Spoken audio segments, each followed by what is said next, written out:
Supreme court of Pakistan के अज़खुद notice के बाद आज़ाद अदलिया की अलामत करार दिए जाने वाले सुप्रीम कोर्ट के सीनियर जज जस्टिस काजी फ़ाइज़ ईसा को हक़-गोई पर कत्ल की धमकियां देने वाला मुलजिम तो गिरफ्त में आ चुका, ताहम धमकियों के असल मुहर्रकात और इनके पीछे कारफरमा खुफिया क़ुव्वतों का सामने आना अभी बाकी है। लेकिन ये भी एक सच है कि ये नकाबपोश शायद कभी भी बेनकाब ना किए जा सके। जस्टिस काजी फ़ाइज़ ईसा पाकिस्तान के पहले मुंसिफ नहीं जिन्हें हक बात कहने पर कत्ल की धमकियां दी गई हों। पाकिस्तान की तारीख में ऐसे कई अफसोसनाक वाक़यात पेश आए हैं जब इंसाफ पर मबनी फैसले देने पर किसी जज को कत्ल कर दिया गया, किसी को जिंदा जलाने की कोशिश की गई, किसी पर चैम्बर में हमला किया गया तो कोई धमकियों की वजह से मुल्क बदरी पर मजबूर हो गया। लेकिन जस्टिस काजी फ़ाइज़ ईसा जैसे मुंसिफ भी हैं जो तमाम तर दबाव और धमकियों के बावजूद सच्चाई का अलम बुलंद किए हुए हैं। याद रहे कि हाल ही में जस्टिस काजी फ़ाइज़ ईसा की अहलिया सरीना ईसा ने इस्लामाबाद के एक थाने में दरख्वास्त जमा कराई थी कि इनके शौहर को कत्ल की धमकियां दी जा रही हैं, जिस पर सुप्रीम कोर्ट ने अज़खुद नोटिस भी लिया।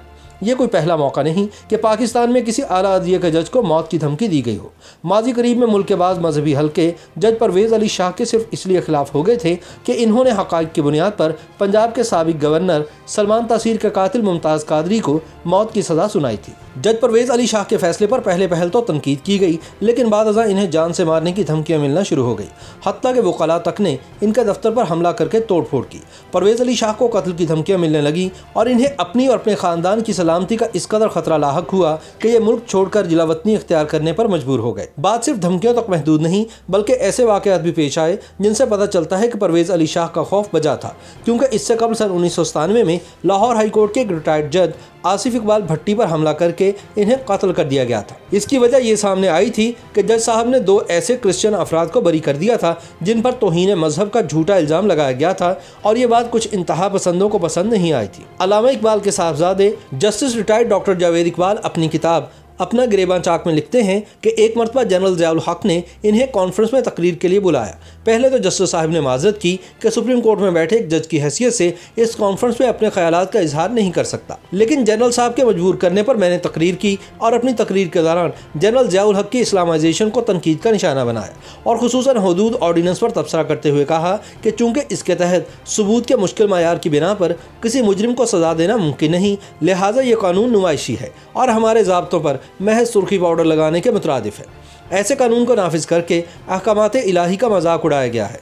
तकरीर के इख्तिताम पर उलमा कराम ने शोरगुल किया कि गुज़िश्ता 1400 सालों में किसी को ये कहने की जरूरत नहीं हुई कि अहकाम इलाही को कलअदम करा दिया जाए। मैंने इस पर वजाहत दी कि मेरा ये मतलब नहीं, ताहम चंद दिनों बाद मुझे गुमनाम खतूत मौसूल होना शुरू हो गए कि तुमने अल्लाह के कवानीन को कलअदम करार दिया है, लिहाजा इसकी अदालत में तुम्हें मौत की सज़ा मिल चुकी है, बस तुम फलां दिन का सूरज चढ़ते ना देख सकोगे, वगैरह वगैरह। जब मैंने मुतल्लिका हुकाम को इस बाबत आगाह किया तो उन्होंने मेरी सिक्योरिटी बढ़ा दी। सन 1970 की दिहाई में पाकिस्तान के चीफ जस्टिस रहने वाले जस्टिस S.A. रहमान को अगरतला साजिश केस की समाअत के लिए सरबराह बनाया गया।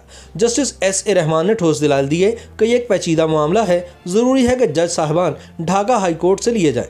मगर उस वक्त के वज़ीर कानून S.M. ज़फ़र ने दलील दी कि अगर आप इस ट्राइब्यूनल के सरबराह होंगे तो इसके वक़ार में इजाफा होगा। जस्टिस साहब ने दलील से इत्तफाक करते हुए ट्राइब्यूनल की सरबराही कबूल कर ली। Justice S.A. रहमान मुकदमे की समाअत के लिए ढाका जाते और कई रोज़ वहीं क़याम करते। अक्टूबर सन 1968 में अयूब खान ने अपनी 10 साला तरक्की का जश्न मनाया, जिस पर आवाम के अंदर शदीद रद्द-ए-अमल पैदा हुआ।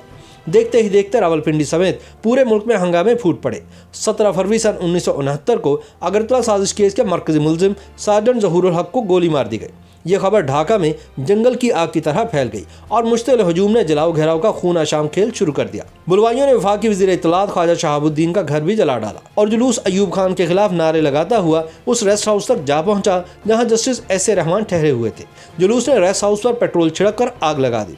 Justice S.A. रहमान को कमीज पजामे और चप्पल में जान बचाने के लिए मुलाजमीन के क्वार्टर में पनाह लेना पड़ी। इसी तरह जस्टिस महमूदुर रहमान सकूत ढाका की तहकीकात कर रहे थे।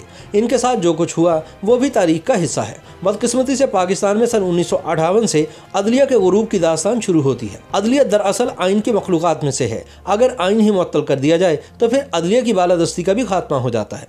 सन 1958 में आइन की फातह पड़ी गई और इसके बाद ये सिलसिला दराज होता गया और अदलिया की बालादस्ती का ख्वाब चिकनाचूर होता गया। इंतज़ामिया का अदलिया पर तसल्लुत बदस्तूर कायम है। इंतज़ामिया चाहती है कि अदलिया इनकी मंशा के मुताबिक फ़ैसले दे। जो लोग कहते हैं कि जजेस की अक्सरियत अपने ज़मीर के मुताबिक फ़ैसले करती है, इनका जवाब डॉक्टर जस्टिस जावेद इकबाल अपनी किताब अपना गिरबान चाक में यूँ दे चुके हैं कि जस्टिस करम इलाही मुझे कभी कभार ट्रिक्स ऑफ द ट्रेड यानी जजी के कारोबार में जो खेल खेले जाते हैं इससे मुतालिक सबक दिया करते थे। मेरे पूछने पर फरमाया कि दस्तूर से मुतालिक फैसले जज के ज़मीर के मुताबिक नहीं होते बल्कि वक्ती मसलहत के तहत किए जाते हैं। ऐसे केसेस में तो मैं हमेशा 2 फैसले तैयार करके रखता हूँ, एक हुकूमत के हक़ में और दूसरा इसके खिलाफ। जो वक्त की मसलहत हो उसके मुताबिक मस्बत या मनफी फैसला सुना देता हूँ। YouTube पर गूगली न्यूज देखने के लिए youtube.com की सर्च बार में गूगली न्यूज टीवी टाइप करें। गूगली न्यूज के पेज पर सुर्ख रंग के सब्सक्रिप्शन वाले बटन पर क्लिक करना ना भूलिए। YouTube पेज पर अपलोड होने वाली वीडियोस से बाखबर रहने के लिए बेल आइकन पर क्लिक कीजिए। आपको हर नई वीडियो के बारे में नोटिफिकेशन मौसूल हो जाएगा।